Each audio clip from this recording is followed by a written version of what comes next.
Buen día, profe. ¿Cómo andan? Bueno, habían quedado ejercicios para hacer, ¿verdad? Había planteado unos ejercicios de la parte de segundo orden.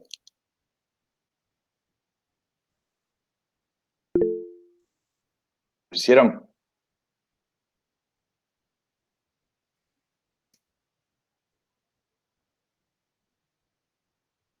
Sí, bueno, a ver.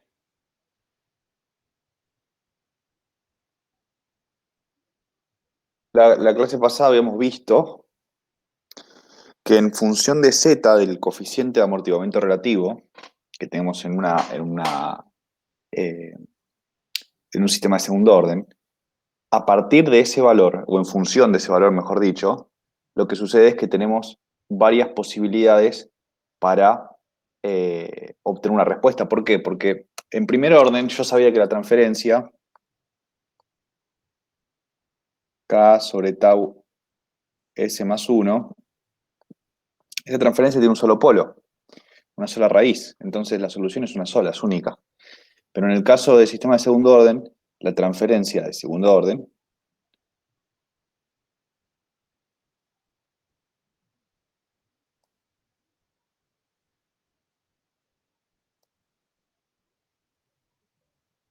la transferencia de segundo orden se transforma en una expresión que tiene dos raíces. Y vimos, la clase pasada también, vimos que los polos de este sistema,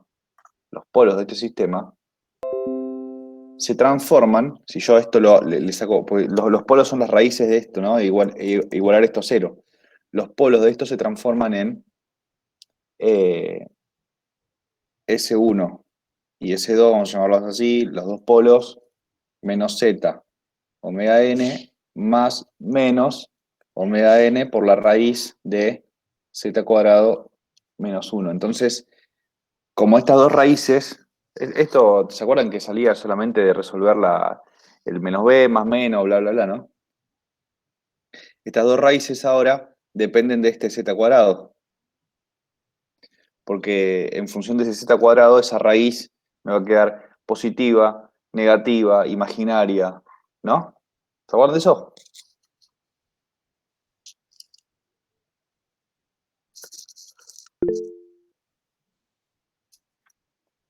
Y vimos el caso, la clase pasada.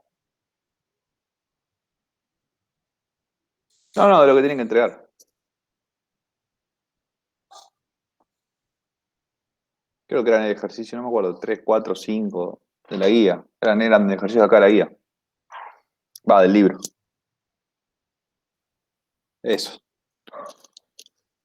Ahora después, si quieren, si tienen alguna duda, lo vemos, pero sí, le salieron. Son fáciles, ¿no? Esto es lo que le hablábamos la vez pasada.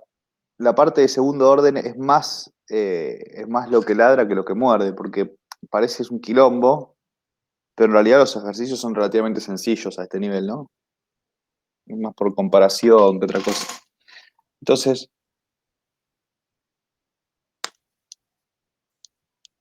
z cuadrado menos 1 dependía del valor de z. Ya vimos que en el caso de que z esté entre 0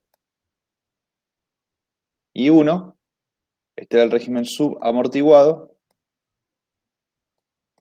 y la respuesta tenía, siempre hablando de una respuesta de un escalón, ¿no? Porque estábamos estudiando la respuesta de un escalón. Tenía esta forma. Ahora, si yo tengo, ¿qué pasa si yo me voy a z igual a 1? Si yo me voy a z igual a 1, fíjense lo que pasa. Las raíces, S1, S2, se transforman en menos omega n más menos eh, omega n por la raíz de 1 menos 1, ¿no?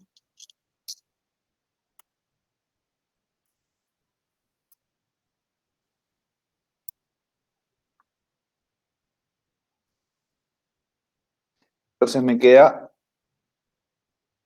la raíz me queda más menos omega n, porque la expresión queda así. Entonces, la transferencia GDS, fíjense lo distinta que es la transferencia GDS, es omega n cuadrado sobre S más omega n al cuadrado. O sea, son dos raíces de omega n, una raíz doble en omega n. Una raíz doble en omega n. Entonces, la respuesta a un escalón de esto, recuerden que las respuestas las hacemos directamente, las respuestas a un escalón de esto, tiene esta forma. XO de t.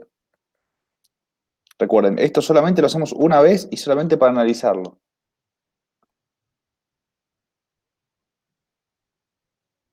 Esta es la antitransformada.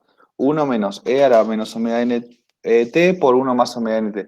Fíjense que esto, si yo hago el diagrama de polos y ceros de esta expresión, ¿cómo les queda? Ustedes sigan con el libro, que están por ahí más ordenados. Si hago un diagrama de polos y ceros, ¿cómo queda esto?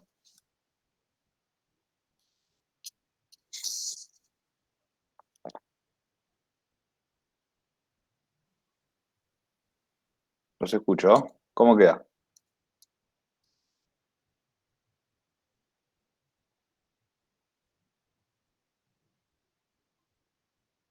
En el eje X, no en el eje Y.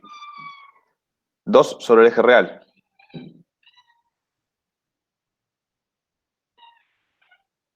Bien.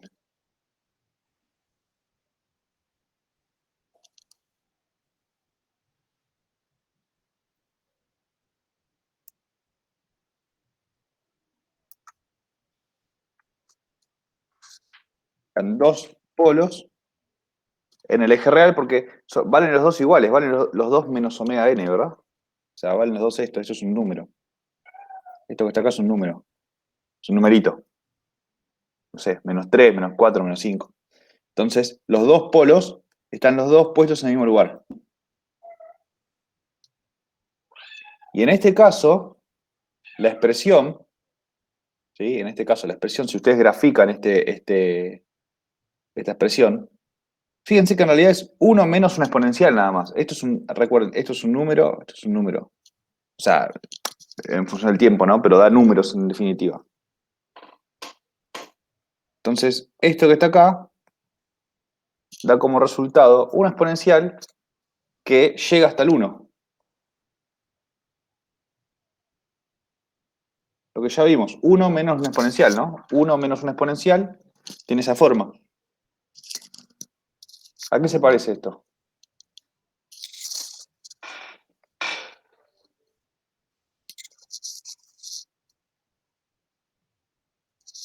¿La forma de quién tiene esto? Una suba amortiguada. ¿De una suba amortiguada? La suba amortiguada era la que oscilaba alrededor del valor estable. Exacto, una de primer orden, ¿sí? Tiene la forma de un sistema de primer orden. La conclusión nosotros decimos es que cuando z es igual a 1 está críticamente amortiguada, porque está justo en el limbo, está en el... Si le bajas un cachito más la amortiguación, empieza a oscilar como la verde. Y si le subís un poquito más la amortiguación, se empieza a aplastar. Decimos que está críticamente amortiguada, está en el punto justo. ¿Sí? No es ni subamortiguada ni sobreamortiguada, está en el límite.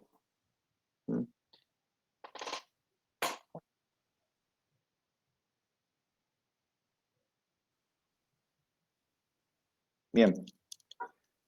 Este es el caso con z igual a 1 críticamente amortiguado. Ahora hacemos un pequeño resumen, que es tranquilo que vamos viendo uno por uno porque están todos en el libro, pero vamos a hacer un pequeño resumen después que es lo que en definitiva lo que sirve.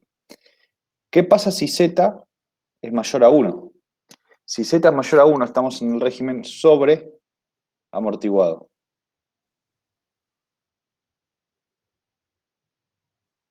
Régimen sobre amortiguado.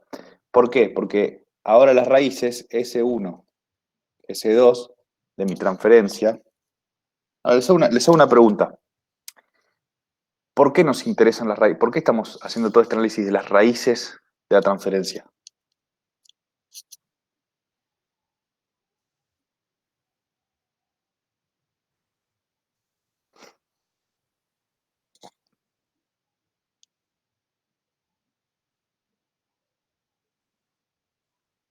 ¿Mm? ¿Y por qué a partir de la transferencia conocemos la respuesta?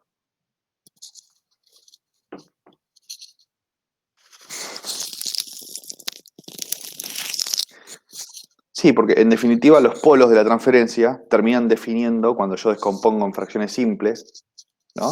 Cuando yo descompongo en fracciones simples, los polos de la transferencia terminan definiendo la respuesta. Terminan definiendo cómo es esa antitransformada, digamos. Entonces, los polos de la transferencia me terminan dando, en el dominio del tiempo, las respuestas. La respuesta temporal. Por eso hacemos análisis de los polos de transferencia, porque vimos anteriormente que analizando la transferencia alcanza para conocer la respuesta. Entonces, si yo tengo z mayor que 1, ¿qué pasa si tengo z mayor que 1? La raíz cuadrada, esa raíz que aparece acá, es válida, puede existir, ¿no? Es válida, ¿o no? Bueno. Entonces, los polos quedan de la forma genérica, quedan menos z omega n más menos la raíz de z cuadrado menos 1, me olvidé el omega n, así que lo pongo a este lado. Quedan como la expresión normal, digamos, porque esta raíz z mayor que 1 no es 0, es positiva, entonces no pasa nada. Régimen solo amortiguado. En el régimen solo amortiguado, la antitransformada, da algo como esto. Estas expresiones no se tienen que saber, ¿eh? Las vemos, repito, una sola vez. Menos 1 sobre omega n sobre 2. Todas estas salen todas por tablas y por... ¿De acuerdo? Menos 1. E a la menos S1 de t sobre S1 menos E a la menos S2 de t sobre S2. Son dos exponenciales. Les repito, chicos, esto es un número. ¿Sí? No se asusten por la expresión, esto es un número, S1 es un número. ¿Sí? Porque los polos estos, ¿cómo eran? ¿Eran reales? ¿Eran complejos?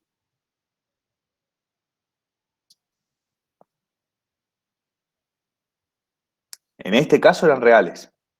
En este caso son reales. En este régimen. Z cuadrado menos 1 es positivo. Dijimos que esta expresión era positiva. ¿Por qué sería compleja si esa raíz es positiva de un número? ¿No? En este ejemplo en particular, para z mayor que 1, son dos raíces reales. Entonces, todo esto da todo número. O sea, esto se simplificaría, si yo le pongo números, esta expresión asquerosa, se simplificaría, no sé, 1 menos 2 por e a la menos 3t sobre 3 menos e a la menos 5t sobre 5, por ejemplo, ¿no? O sea, se simplifica una expresión sencillita, digamos. Ahora, fíjense lo siguiente. ¿Qué pasa? ¿Qué pasa si uno de estos dos polos, porque fíjense, esto lo voy a borrar. ¿Qué pasa si uno de estos dos polos, S1 o S2, es mucho más grande que el otro?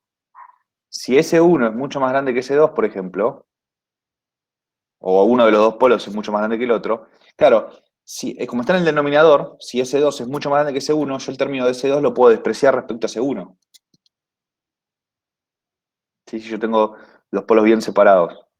Y fíjense que si esto desaparece, me queda solo un exponencial. Y si me queda solo un exponencial, ¿qué orden tiene ese sistema?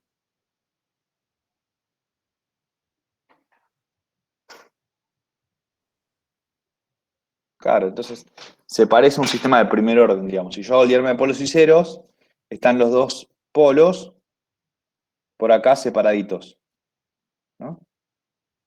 Están los dos polos por acá separaditos, porque están sobre el eje real, pero distintos. En este caso, la respuesta, si yo la grafico, se parece a la de un sistema de primer orden. Tienen las mismas características, tau, ¿no? Todo el verso. Es lo mismo que un sistema de primer orden.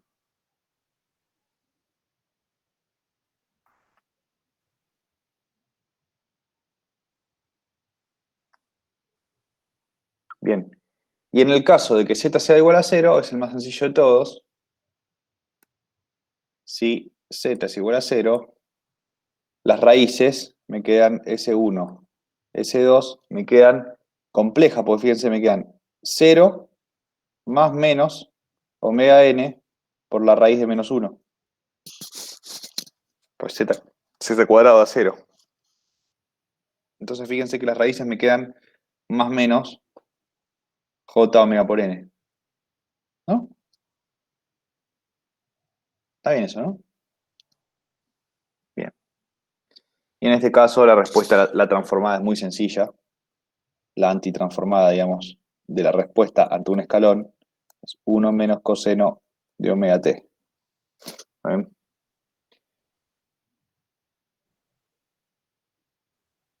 La respuesta, digamos, me queda una oscilatoria alrededor del 1. Entonces el 1,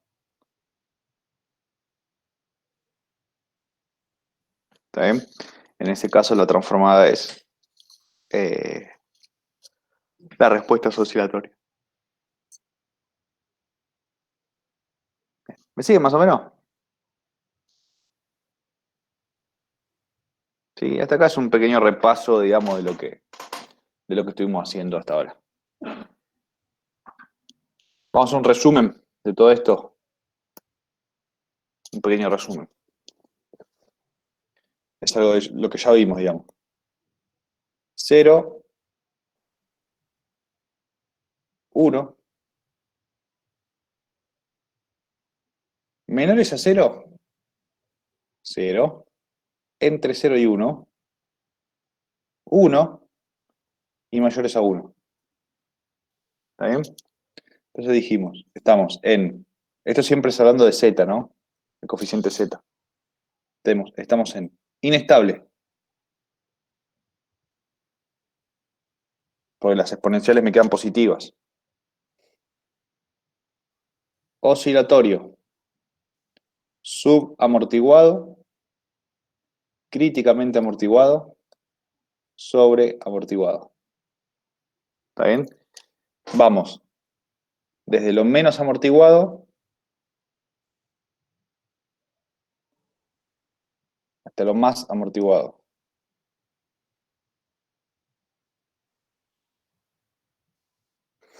Es un pequeño resumen, digamos, de lo que estuvimos haciendo.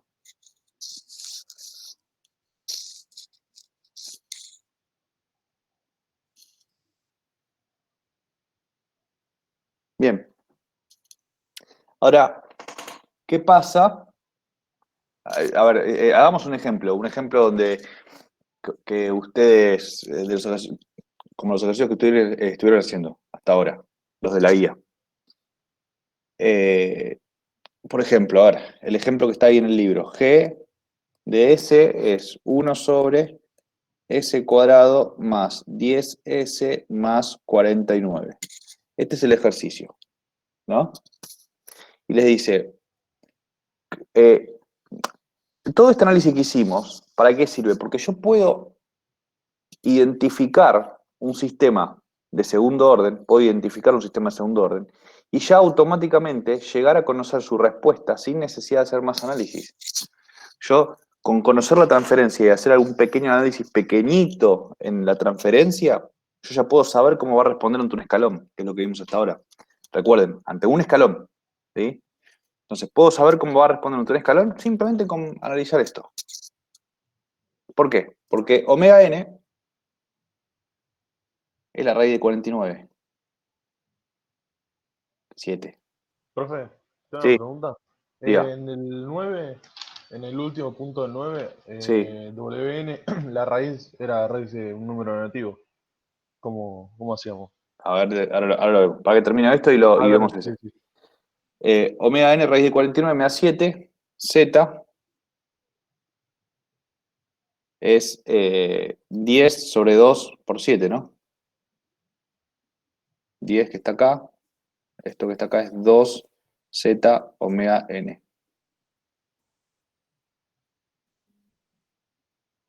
Entonces me da esto que da 0,71. ¿En qué régimen está esto?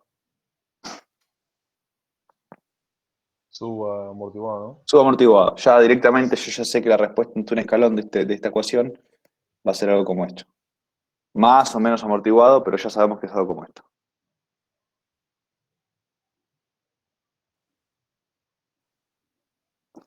Ahora, fíjense que K, acá en este caso K es 1 sobre 49, ¿no?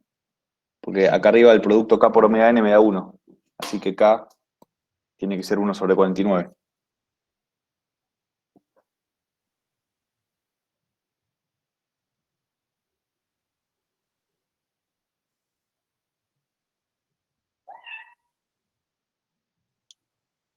Bien. ¿Qué querés, gato? Rompehuevo. 1 sobre... yo te digo, a ver. En el numerador te queda... Siempre te queda omega n cuadrado, ¿verdad? K por omega n cuadrado. Entonces, omega n cuadrado es 49.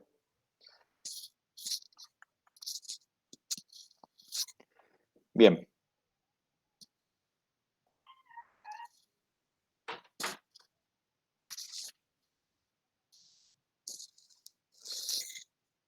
Bueno, esto sería lo que habría que hacer para más o menos interpretar la respuesta de un sistema de segundo orden.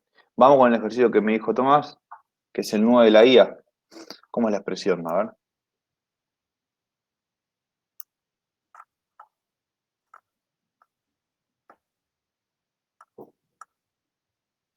El último del 9 está mal, el último del 9. Claramente.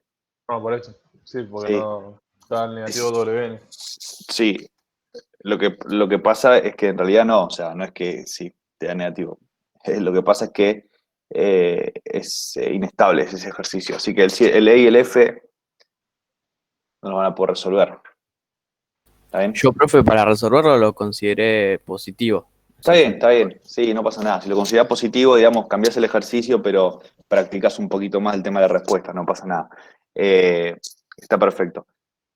¿Dónde le vamos a dar bola al signo? Sí, está bien la conclusión que sacaron. No, loco, escúchame. Con el signo negativo no se puede hacer, yo lo tomo positivo. Listo, está perfecto lo que hicieron. ¿Sí? Está perfecto. ¿Dónde vamos a tener en cuenta ese signo? Cuando veamos estabilidad, que es el siguiente tema. Cuando veamos estabilidad de un sistema, para yo conocer, o sea, yo lo veo así y le digo, ese sistema es inestable de cajón. ¿Está bien? O sea, si les da un sistema, una ecuación así, ustedes hacen el modelo matemático de su sistema y les da una transferencia así, hermano, eso es inestable, pero de acá es inestable. ¿Está bien? Pero nosotros vamos a hacer un análisis para saber si ese sistema es estable o no. ¿Por qué? Porque el concepto de estabilidad está directamente relacionado con cómo mi sistema responde ante un estímulo. Cómo mi sistema responde ante un estímulo. Entonces, ese concepto de estabilidad que está ligado a eso, de cómo responde mi sistema a un estímulo, no me alcanza con tener la transferencia para asumir que ese sistema es estable. Por ejemplo, los sistemas A, B y C parecería que está todo en orden al principio, en un principio, y el Z les dio subamortiguado, ponele, ¿no? Entonces yo ya sé que mi sistema es subamortiguado o sobreamortiguado, lo que sea, ya sé que no es inestable. Pero si yo no hago ese análisis y los miro así, esos sistemas pueden o no ser inestables. En cambio, el E y el F yo ya estoy seguro que son inestables. Y eso tiene que ver con los signos, eso después lo vamos a ver. Bien. Vamos a ver parámetros de un régimen transitorio y con eso cerramos lo que es la primera parte de respuesta temporal, que tiene que ver con la respuesta del sistema, y pasamos a la segunda parte que tiene que ver con la estabilidad, y es donde vamos a aprender a utilizar el criterio de Routh-Hurwitz, que es un método matemático para determinar la cantidad de raíces de una expresión polinómica en un semiplano.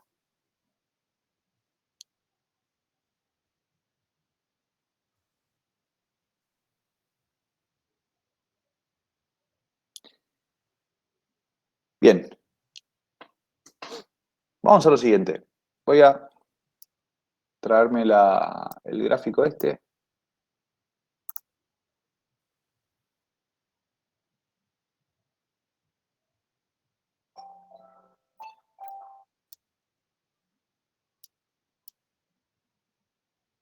Esta es la respuesta de un sistema de segundo orden, ¿verdad?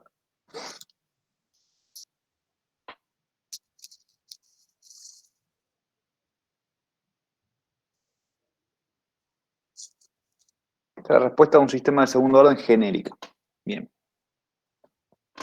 Fíjense que en esta respuesta a un sistema de segundo orden genérica tenemos marcados varios parámetros. Primero, la línea punteada azul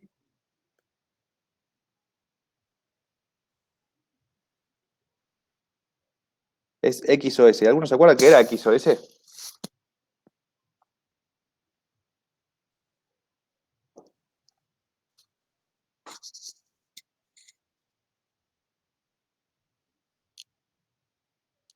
Exacto, la salida en estado estable. ¿Sí? La respuesta de mi sistema, la salida del sistema en estado estable. Cuando está establecido en ese punto. Alrededor de ese estado estable tengo el más menos 5%. ¿Lo ven? Marcado con estas flechas, que son las dos líneas punteadas negras. Tengo el 5% para arriba y el 5% para abajo. Bien. Y abajo tengo marcados tres tiempos, TR, TP y TE. Vamos a definir cada uno. Fíjense, TE es el tiempo que le toma la respuesta establecerse alrededor de ese más menos 5%. ¿Ven? A partir del momento en el cual la línea roja, la respuesta, no se va por arriba ni por abajo de ese más menos 5%, queda como encerradito ahí, ¿lo ven? En ese momento yo digo que mi sistema está en estado estable. Se acabó el régimen transitorio. Se acabó el régimen transitorio, estoy en estado estable. Ese tiempo se llama tiempo de establecimiento. A diferencia de un primer orden, que el tiempo de establecimiento en un primer orden, ¿cómo lo teníamos? Lo teníamos con 3 tau. ¿No? Lo sacábamos como 3 tau. Bueno, acá no. Acá es cuando se establece alrededor del 5%, más o menos 5%.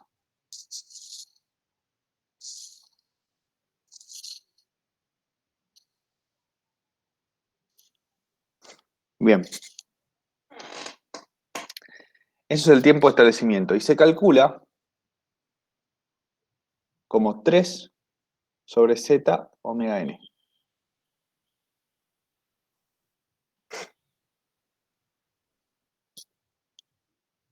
En el caso de que yo tome como referencia el más menos 5%, ¿no? Si tomo como referencia otro más menos porcentaje, la ecuación va a dar otra cosa, pero alrededor del 5% estamos bien.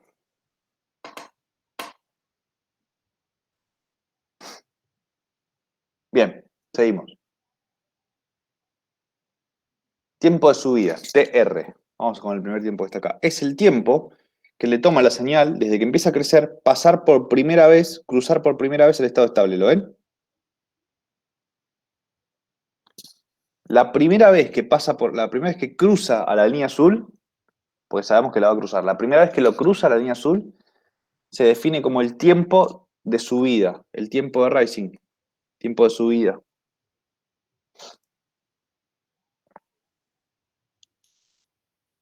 Y se calcula como pi menos coseno, el arco coseno de z sobre la raíz de 1 menos z cuadrado por omega n. Eso me da el tiempo de subida.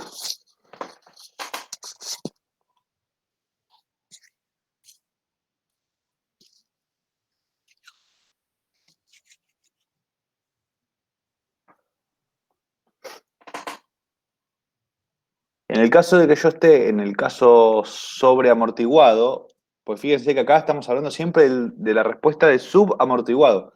¿Por qué pasa? En el caso del sobreamortiguado, es esto la respuesta. Entonces, ¿cómo se toma el tiempo de subida? El tiempo de subida se toma como el tiempo que le toma a la señal pasar del 10% al 90%. Y este es el tiempo de subida.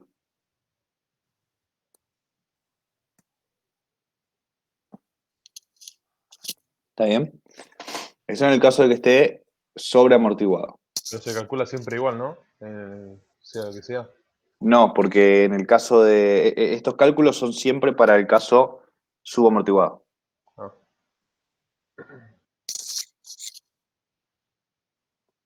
Esto les va, digamos, les va a servir para cuando hagan las mediciones con el osciloscopio, para identificar estos tiempos, ¿no? Dónde poner el cursor del osciloscopio para poder hacer estas mediciones. Después tenemos el tiempo de pico, ¿sí?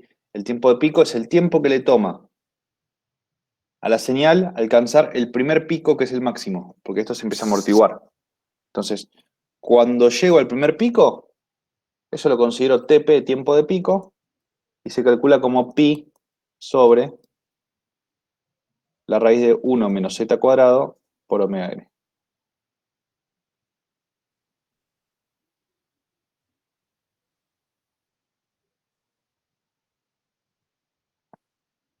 Y por último, tenemos lo que es sobreimpulso, o MP, que es el porcentaje, es qué tan arriba se me fue el primer pico, ¿no? Qué tan alto se me fue el primer pico.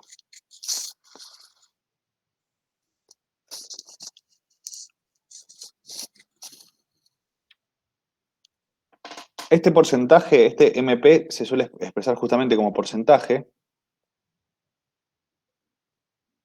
Se suele expresar como porcentaje, MP, 100, para sacar el porcentaje, por E a la menos ZPi sobre la raíz de 1 menos z cuadrado.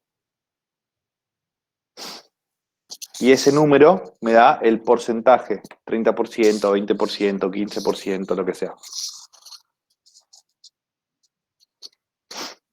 Ahora, fíjense lo siguiente. ¿Ven cómo todos estos parámetros están todos relacionados con los valores de z? Vayan a ver.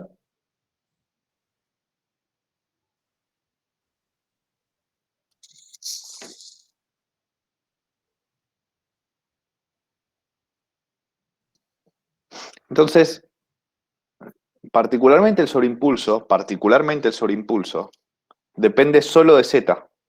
En cambio, los otros tres tiempos dependen de omega n, tiene sentido, son tiempos, dependen de la frecuencia también.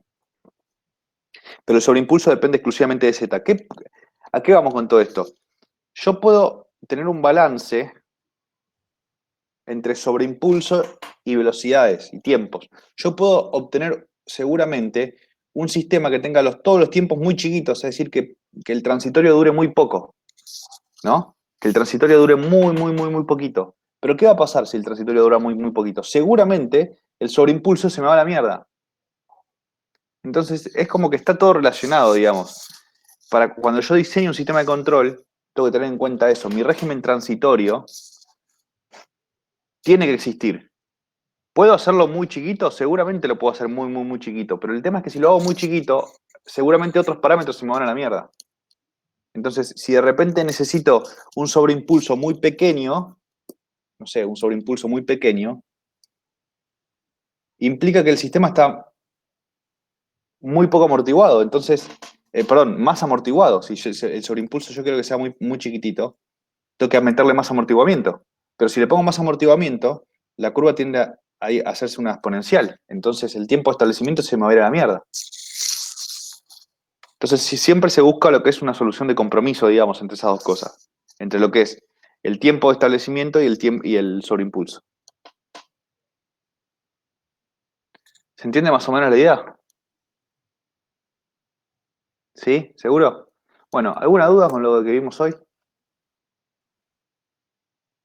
¿Alguna consulta que me quieran hacer?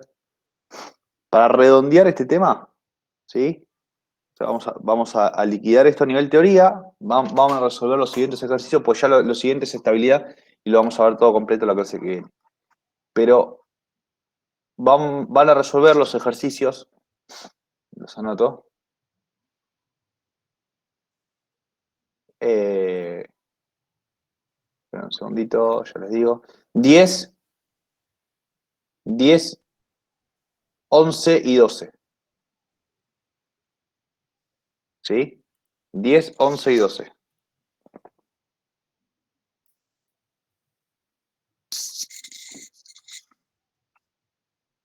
¿Bien? Vamos a resolver los ejercicios 10, 11 y 12. Esto es para ustedes, esto no se los voy a pedir que lo entreguen, es para que lo resuelvan ustedes.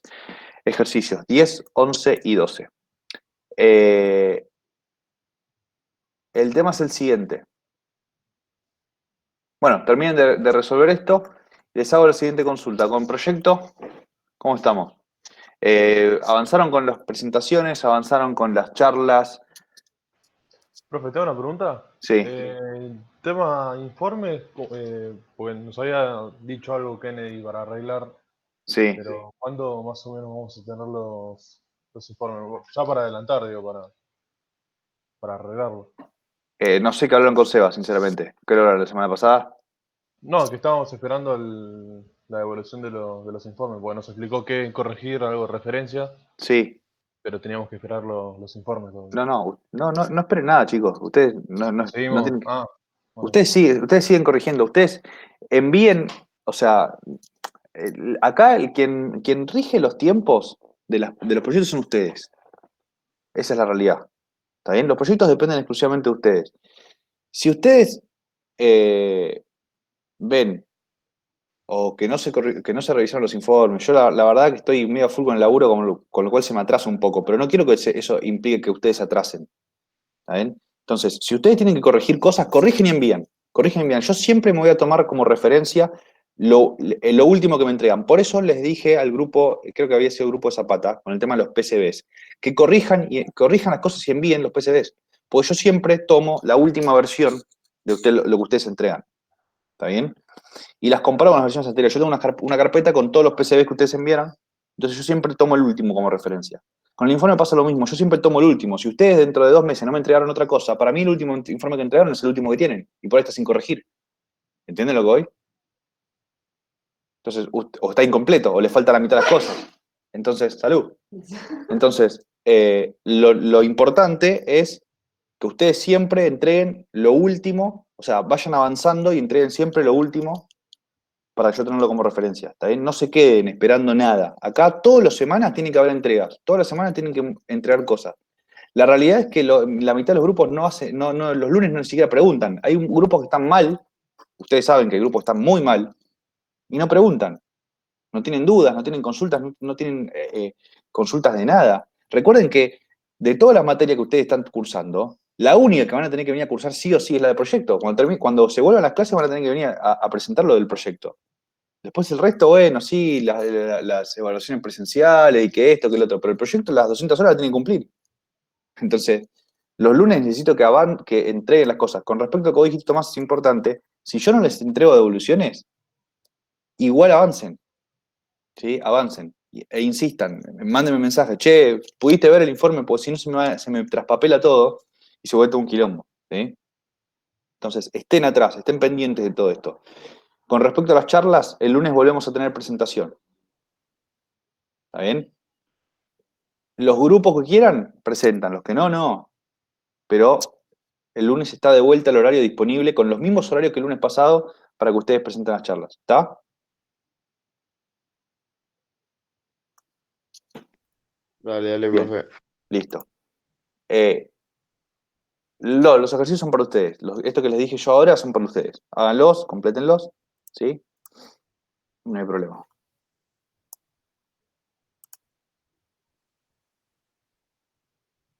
Bueno, si no tienen ninguna otra duda, redondeamos lo que es respuesta temporal y pasamos a lo que es estabilidad, que es lo que vamos a ver la clase que viene. Y los libero por hoy.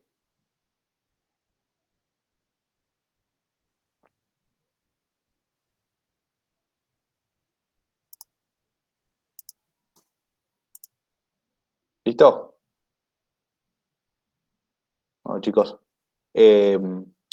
cualquier cosa me escriben. El lunes nos vemos para lo de las charlas. Dale, profe. Nos vemos. Dale, un abrazo. Chao, profe. Chao, chao, hasta luego.